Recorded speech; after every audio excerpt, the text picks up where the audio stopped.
함께 기도하심으로 피우다 시작하겠습니다. 하나님 아버지 감사합니다. 우리에게 허락하신 그 말씀을 통하여서 우리가 온전히 더욱더 주님만을 바라보게 하여 주시옵소서. 어떠한 모습으로든 주를 섬기기에 최선을 다하길 원합니다. 그것이 오늘 말씀을 통하여서는 결혼에 관하여서라도 우리가 어떠한 선택과 어떠한 모양이라든지 주님만을 섬기고 나아가는 우리의 모습들이 되길 원하오니 주님을 통하여서 지혜로운 선택과 또 어떠한 선택을 하든 주님을 위하여서 최선을 다할 수 있는 그러한 자들이 되게 하여 주시옵소서. 감사합니다. 예수님의 이름으로 기도드렸습니다. 아멘. 네, 오늘 함께 보실 말씀은 고린도전서 7장 25절에서 40절 말씀입니다. 처녀에 대하여는 내가 주께 받은 계명이 없으되 주의 자비하심을 받아서 충성스러운 자가 된 내가 의견을 말하노니 내 생각에는 이것이 좋으니 곧 임박한 환난으로 말미암아 사람이 그냥 지내는 것이 좋으니라. 내가 아내에게 매였느냐 노예게를 구하지 말며 아내에게 노였느냐 아내를 구하지 말라. 그러나 장가가도 죄짓는 것이 아니요 처녀가 시집가도 죄짓는 것이 아니로되 이런 이들은 육신에 고난이 있으리니 나는 너희를 아끼노라. 형제들아 내가 이 말을 하노니 그때가 단축하여진 고로 이후부터 안에 있는 자들은 없는 자 같이 하며 우는 자들은 울지 않는 자 같이 하며 기쁜 자들은 기쁘지 않은 자 같이 하며 매매하는 자들은 없는 자 같이 하며 세상 물건을 쓰는 자들은 다 쓰지 못하는 자 같이 하라. 이 세상의 외형은 지나감이니라. 너희가 염려 없기를 원하노라. 장가가지 않은 자는 주의 일을 염려하여 어찌하여 주를 기쁘시게 할까 하되 장가간 자는 세상 일을 염려하여 어찌하여 아내를 기쁘게 할까 하여 마음이 갈라지며 시집가지 않은 자와 처녀는 주의 일을 염려하여 몸과 영을 다 거룩하게 하려 하되 시집간 자는 세상 일을 염려하여 어찌하여 남편을 기쁘게 할까 하느니라. 내가 이것을 말하면 너희의 유익을 위하며 너희에게 올무를 놓으려 함이 아니니 오직 너희로 하여금 이치에 합당하게 하여 흐트러짐이 없이 주를 섬기게 하려 함이라. 그러므로 만일 누가 자기의 약혼녀에 대한 행동이 합당하지 못한 줄로 생각할 때 그 약혼녀의 홍기도 지나가고 그같이 할 필요가 있거든 원하는 대로 하라. 그것은 죄짓는 것이 아니니 그들로 결혼하게 하라. 그러나 그가 마음을 정하고 또 부득이한 일도 없고 자기 뜻대로 할 권리가 있어서 그 약혼녀를 그대로 두기로 하여도 잘하는 것이니라. 그러므로 결혼하는 자도 잘하거니와 결혼하지 아니하는 자는 더 잘하는 것이니라. 아내는 그 남편이 살아있는 동안에 매여 있다가 남편이 죽으면 자유로워 자기 뜻대로 시집갈 것이나 주 안에서만 할 것이니라. 그러나 내 뜻에는 그냥 지내는 것이 더욱 복이 있으리로다. 나도 또한 하나님의 영을 받은 줄로 생각하노라. 아멘. 오늘 말씀이 여러 가지 문제들에 대해서 이제 이야기를 하고 있습니다. 오늘 말씀도 길고 이것이 좀 이제 길기 때문에 저희가 한 가지 이제 포인트만 이렇게 집서들을 통해서 통틀어서 이 성에 관련된 문제를 가장 길게 다루는 본문이지만 바울이 말하는 이 7장의 내용이 곧 성경 전체의 어떤 결혼에 대한 것, 뭐 성에 대한 이런 전체적인 결론이 되지는 않죠. 이 7장의 내용은 결혼에 관련된 한 측면에서, 그러니까 그 당시에 고린도 교회 안에서만 처해 있었던 한 가지 그 제한적인 상황에 의한 바울의 답변이기 때문에 오늘 이 고린도 교회를 향하여서 바울이 말하고자 하는 이 결혼과 성에 대한 문제는 성경 전체 전반적인 결혼과 성에 대한 결론이 아니라는 것, 이것을 조금 염두해 두고 오늘 말씀을 함께 나눠봤으면 좋겠습니다. 오늘 이 7장에서 말하는 성에 관한 문제는 당시 고린도 지역에서 밀려온 그 지역에 밀려온 지진과 기근으로 인하여서 사람들이 이제 그것을 이제 말세에 나타날 만한 불길한 징조로 이제 받아들이게 되는 종말론적인 문제가 이제 찾아오게 된 겁니다. 그것을 인하여서 이제 사람들이 불안에 떨고 막 이렇게 시작을 하니까 또 이제 그 불길한 징조는 고린도 지역의 그리스도인들이 성도들에게 이제 성적 타락과 결혼 생활을 잘못 이해하게 되는 그 하나의 원인이 되기도 하는데요. 이 환난과 말세에 관련된 징조를 기반으로 고린도 성도들이 성에 관한 질문을 이제 바울에게 지금 하게 된 것입니다. 이것에 대해서 지금 바울이 답변하게 되는 거죠. 이제 7장의 내용은 이 바울이 고린도 교회 안에서 한정적으로 일어난 상황에 맞춰서 그들이 결혼과 성에 관한 문제로 혼란스러워하고 있는 것에 대해서 지금 바울이 답변해주고 있다는 것입니다. 이 환난과 말세에 대한 관련된 징조를 기반으로 지금 고린도 성도들이 성에 대한 질문을 지금 바울에게 지금 하게 되는 거죠. 뭐 일부 이제 자유 비평가들은 바울이 뭐 결혼과 여자에 대해서 굉장히 호의적이지 못하다 뭐 이렇게 말하기도 하는데, 사실 이러한 주장은 잘못된 주장이죠. 바울의 그 독신의 은사를 사모하라, 나도 그러했다라는 이 내용 때문에 그러는 건데, 이 독신의 은사를 가진 것이 최고의 어떤 영성이라고 생각하는 사람들도 있지만, 그러지 않고 오히려 바울은 2절에서 남자는 저마다 자기 아내를 두고 여자도 저마다 자기 남편을 두라 이렇게 명령할 정도로, 그것은 사실 이제 맞지 않는 말이죠. 이러한 결혼 안에서 성관계에 대한 것까지 이야기를 지금 하는 이유는, 이제 남자는 결혼한 아내를 두고 다른 여자와 성관계를 하지 말아야 하며, 여자도 마찬가지로 결혼한 관계는 그들의 성적 욕망을 결혼이라는 그 거룩한 관계 안에서 충족시키는 어떤 그런 해결책으로 둔 것입니다. 이런 성관계 이야기를 성경은 중요한 부분으로 이야기를 하고 있는데, 왜냐하면 당시 고린도 지역에 있었던 기근과 지진 뭐 이런 징조를 통해서 그리스도인 부부들이 성관계를 하지 않기로 결단하는 어떤 그런 금욕적인 모습을 이제 보여주기 시작했기 때문에, 거룩한 그 결혼 안에서 이 성관계까지 어떤 뭐 절제하고 이러지 말라고 지금 말하는 겁니다. 그때 어떤 시대적 분위기 속에서 대환란의 때에는 임신하지 않은 여자들에게 복이 있다 뭐 이런 것을 믿었기 때문이죠. 그러니까 잘못된 종말론적 사고를 고린도 성도들이 하고 있었다는 것입니다. 그러한 고린도 교회의 성도들이 바울에게 독신으로 지내는 것이 결혼하는 것보다 더 신령한 것입니까? 라는 질문을 해요.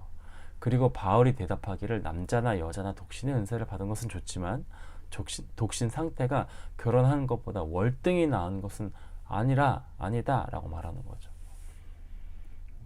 8절 9절에서 이미 혼인하지 않은 그리스도인들에게 간단한 권고의 말을 하잖아요. 그러면서 오늘 본문에서 바울은 미혼의 성도들, 과부 이러한 자들에게 결혼의 의미를 더욱더 상세하게 지금 말해주고 있는 것 같습니다.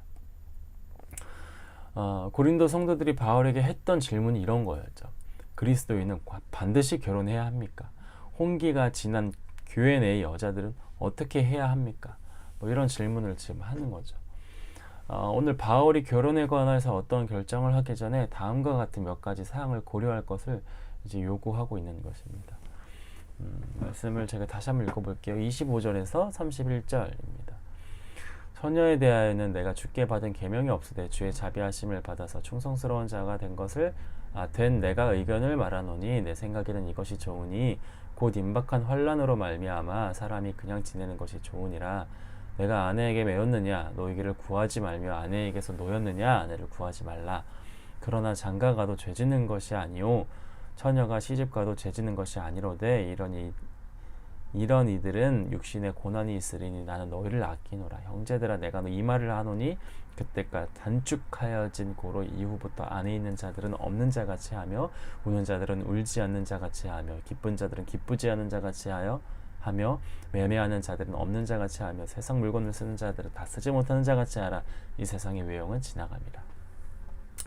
자, 그러니까 지금 그때 세상이 많이 그 어떤 변화를 겪게 된 거죠. 환란의 때였다고 말씀드렸죠.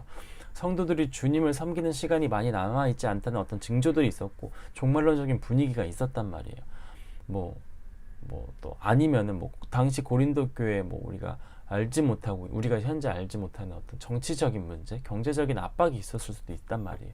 어쨌든 이러한 상황을 생각해 볼 때 결혼하는 것보다 결혼하지 않은 것이 더 현명할 수도 있다고 지금 말하는 거예요. 이 마지막 때에 주님을 섬기는 일에 집중하기 위해서 시간과 에너지 이것을 분배한다는 건 얼마나 현명한 선택입니까? 그러나 그렇다고 해서 이 말이 이미 결혼한 부부들이 이혼해야 된다는 말, 이것은 아니라는 거예요. 우리가 이혼해서 주님의 때를 기다려야 하는 거냐? 이게 아니라는 것이죠. 27절에서 내가 아내에게 매였느냐 노이기를 구하지 말며 아내에게서 노였느냐 아내를 구하지 말라. 없으면 없는 대로, 있는 대로, 있으면 있는 대로, 있어야 하고 없어야 되고, 이런 양자택일의 문제가 아니라는 거예요. 오늘 본문에서 바울의 권면은 어느 누구도 결혼해서는 안 된다 이 말이 아니라, 결혼한 자들은 거기에 따른 시련을 감당할 만한 각오도 함께 동반되어진다라고 말하는 거죠. 이것은 이따가 결론적인 부분에서 더욱더 설명해 보도록 할게요. 더 봐서 32절에서 35절은 또 이렇게 말합니다. 너희가 염려 없기를 원하노라. 장가가지 않은 자는 주의 일을 염려하여 어찌하여 주를 기쁘시게 할까 하되, 장가간 자는 세상 일을 염려하여 어찌하여 아내를 기쁘게 할까 하여, 마음이 갈라지면 시집가지 않은 자와 처녀는 주의 일을 염려하여 몸과 영을 다 거룩하게 하려 하되, 시집간 자는 세상 일을 염려하여 어찌하여 남편을 기쁘게 할까 하느니라. 내가 이것을 말함은 너희의 유익을 위함이요 너희에게 올무를 놓으려 함이 아니니, 오직 너희로 하여금 이치에 합당하게 하여 흐트러짐이 없이 주를 섬기게 하려 함이라. 이 구절의 강조점은 이 염려한다는 이 단어에 있죠. 이 말은 근심하다, 다른 방향으로 끌려간다, 이런 의미를 가지고 있는데, 두 사람이 함께 살면 같은 문제로 함께 이제 같은 문제를 이제 겪게 되는데, 이 말은 곧 결혼한다고 해서 문제거리가 줄어들고 염려거리가 줄어든다는 말은 아니죠. 그러니까 더 많은 고민을 할 수밖에 없다는 겁니다. 본문에서 바울은 지금 주님을 위한 삶을 지금 계속 다시 한번 강조하는 거예요. 결혼한 남녀는 주님을 온전히 섬길 수 없다는 뜻, 이것이 아니라 있는 하나님의 종들은 그 배우자를 돌봐야 하고 가정을 돌봐야 하고 이런 것들 때문에 마음이 뺏길 수 있는 요소도 있다고 말하는 거죠. 결혼하지 않은 사람들이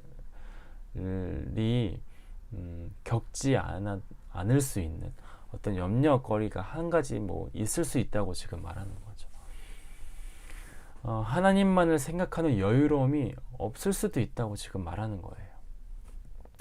이 부분에 대해서는 사실 저희가 너무 잘 알지 않습니까? 사역 때문에 항상 그 가정을 돌보는 것에 100% 하지 못하시는 그 부모님들, 실제로 그 마음은 안 그러시겠지만 사역 때문에 고통스러워하는 마음으로 가정을 잠시 뒤로 이제 밀어야 하는 부모님들을 우리가 사실 많이 봐왔잖아요. 바울이 어떤 이 PK들의 그 애환을 알았던 것인지는 잘 모르겠지만, 주의 일을 하는 자들에게 염려라는 것은 하나님의 일을 마땅히 해야 하는데, 그때를 준비하며 살아가야 하는데, 가정의 문제, 자녀들의 배우자들의 문제 때문에 마음이 어려워질 수 있다. 이것을 한 가지에 대한 염려거리를 지금 말하는 거예요.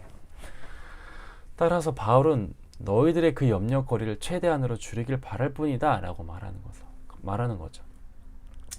이것은 절대적인 것이 아니라 고린도 교회를 향하여 고린도 교회 상황에 맞춰서 지금 바울이 권면하고 있다는 것이긴 하지만, 사실 이거는 근데 결혼에 대한 문제만 염려거리입니까, 여러분? 그런 건 아니죠. 결혼이 아니더라도 한 개인으로 있을 때 또 거기서 밀려오는 수없이 많은 어려움과 마음의 빼앗김, 그런 것들이 있잖아요.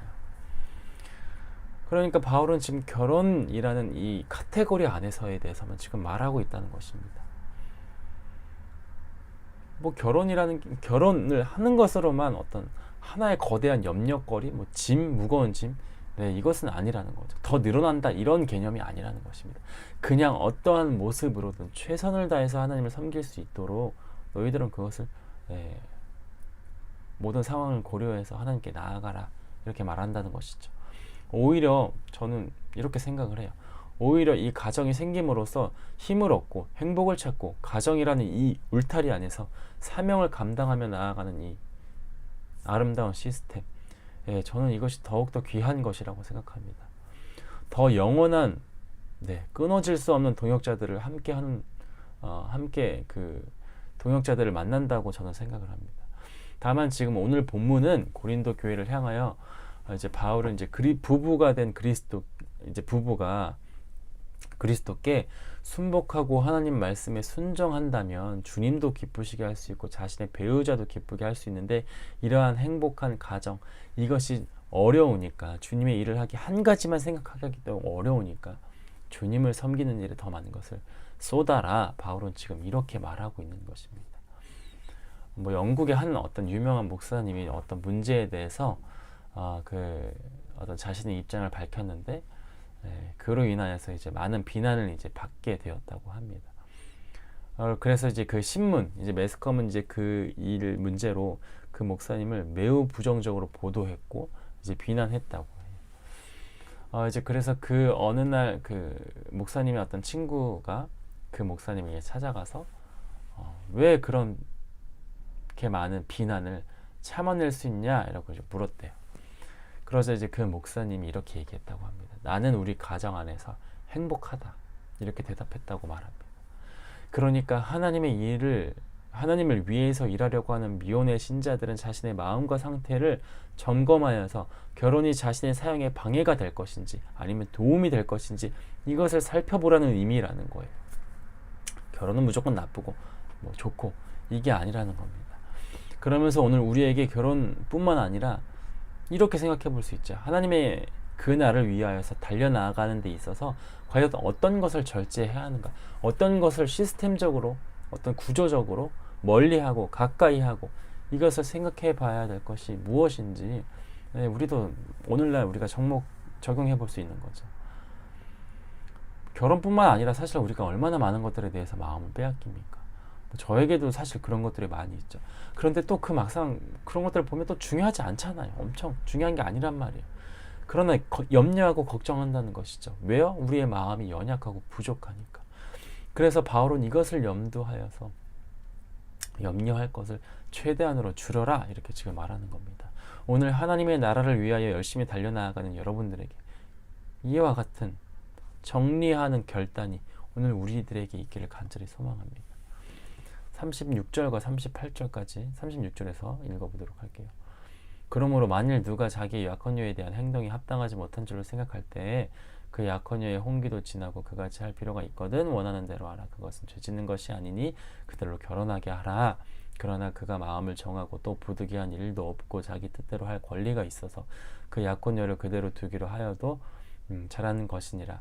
그러므로 결혼하는 자도 잘하거니와 결혼하지 아니하는 자는 더 잘하는 것이니라. 36절에서 바울은 혼기라는 이제 말을 이제 언급함으로써 문제의 핵심을 이제 말하게 되죠. 이제 처녀가 점점 나이 들어간다는 이 단순한 뜻이지만 좀 복잡한 의미를 가지는 것 같아요. 노처녀가 이제 되는 것을 피하기 위해서 이제 서둘러서 이제 결혼을 하면 잘못된 결혼을 할 위험이 있잖아요.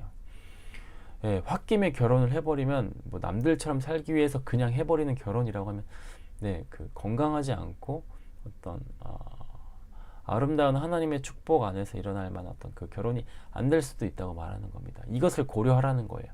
그래서 어떤 사람들은 이렇게 말하죠. 뭐 저주받은 결혼 생활을 하는 것보다 혼자서 그냥 외롭게 사는 게 낫다, 뭐 이렇게 말하기도 하죠. 각 사람이 처한 상황은 저마다 다르기 때문에 부모나 그 자녀들은 하나님의 뜻이 어디에 있는가 이것을 찾아야 된다는 거예요. 행복한 결혼을 하는 데서는 당사자인 두 남녀만 있어서 있는 것이 아니라 더 그냥 두 사람은 좋은 게 아니라 자신의 결혼이 성경에 비추어 옳은지 그른지 이것을 잘 감지할 수 있도록 하나님 안에서 잘 해결해야 된다는 거죠. 네, 시간이 없으니까 39절 40절도 말씀을 함께 볼게요. 아내는 그 남편이 살아있는 동안에 매여 있다가 남편이 죽으면 자유로워 자기 뜻대로 시집갈 것이나 주 안에서만 할 것이니라. 그러나 그 뜻 안에는 그냥 지내는 것이 더욱 복이 있으리로다. 나도 또한 하나님의 영을 받은 줄로 생각하노라. 결혼에 의한 연합은 영속되어야 된다고 지금 말하는 거예요. 또한 평생 동안의 책임이 수반되어야 되는 것 아닙니까? 그것이 하나님의 뜻이죠. 그리스도인들에게 결혼 생활이 마음에 들지 않으면 언제라도 이혼할 수 있는 어떤 도피고 도망갈 수 있는 그 길을 마련하면 안 되지 않습니까? 결혼은 외모, 돈, 낭만적인 감정, 사회적 지위 이런 것들보다 더 건전한 가치관 위에서 이루어져야 되는 것이죠. 다시 말해서 그리스도인으로서의 책임, 성품, 성숙함 등이 결혼하는 것에 있어서 우선적인 요인이 되어야 하는 거고, 서로의 배우를 통하여서 서로의 잘못을 용서하고 잊어버린 이 과정을 통해서 온전한 그리스도인, 하나의 그리스도인이 되는 것 아닙니까? 네, 바울은 끝으로 지금 과부의 문제를 설명하며 결혼의 문제를 지금 이렇게 마무리 짓고 있는 거예요. 과부들은 자유롭게 결혼할 수 있지만 그 결혼이 주 안에서 주님의 일과 주님의 나라와 그 모든 측면에 있었을 때 주님 보시기에 얼마나 더 기쁘고 아름다운 것인지 이것을 염두에 두고 주 안에서 결혼을 해라, 이렇게 말하는 것입니다. 바울은 지금 과부들이 뭐 당연히 결혼해야 된다, 네, 이것을 권면하지는 않습니다. 그러나 그 모든 결정을 그들에게 맡겼죠. 결혼을 하든 안 하든 목적은 여러분 주님을 얼마나 더 온전히 섬기는가, 여기에 핵심이 있는 것 같아요. 결혼이 주님을 섬기는 일에 방해거리가 되고 염려거리가 되어서는 안 되고, 또 독신도 마찬가지 아닙니까? 서로의 배우자 혹은 우리가 있는 그 자리에서 주님을 온전히 섬기기에 어떠한 선택을 할지, 이건 어떠한 선택을 해야 되는지 말해주고 있는 것 같아요. 네, 여러분 5월 21일이 뭐 부부의 날이라고 하죠. 네, 5월 21일이 부부의 날, 이제 날인 이유는 두 사람이 이제 하나가 되는, 네, 그래서 뭐 21일이라고 하는데 뭐 정확한 게 잘 모르겠습니다. 네, 뭐 어쨌든 그 연약한 나 한 사람이 연약한 또 다른 사람을 만나서 온전한 한 사람의 그리스도인으로서 주님을 섬기기에 더 완전한 한 명의 사람이 된다고 하면, 네, 결혼은 얼마나 축복되고 귀한 일입니까? 또 오히려 그것이 아니라 오히려 연약한 나를 더 부끄럽게 만들고 더 힘들게 하는 것, 네, 이것이 있다면 오늘 우리가 주님 안에서 어떠한 모습으로 나아가야 되는지, 네, 이것을 지금 바울은 말해주고 있는 것 같아요. 이것을 기억하고 오늘 주님께서 나에게 허락하신 이 자리에서 내가 주님을 위해서 어떠한 모양, 어떠한 모습으로 최선을 다해야 돼. 여러분, 결혼을 하든 안 하든 전제는 여기 있는 거예요. 최선을 다하는 거. 어떠한 모습으로든 최선을 다해서 주님의 일을 섬기는 것, 여기에 있는 것입니다. 이것에 집중하시고 그 선택 가운데 하나님의 나라를 위하여서 최선을 다하며 나아가는 저와 여러분들이 되기를 시간 소망합니다. 하나님 아버지 감사합니다. 우리가 어떠한 모습으로든 어떠한 모양으로든 최선을 다하여 주님을 섬기고 나아가게 하여 주시옵소서. 우리가 있는 이 삶의 자리에서 주님을 높여드리길 사모하오니, 오늘 바울은 고린도 교회를 향하여 결혼에 관하여 말했던 것처럼 주님 나에게 말씀하여 주심으로써 우리가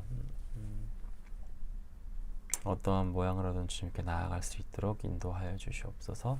감사합니다. 예수님의 이름으로 간절히 기도드렸습니다. 네, 우리 주신 말씀 생각하시면서 우리 함께 더 기도하며 나아가겠습니다.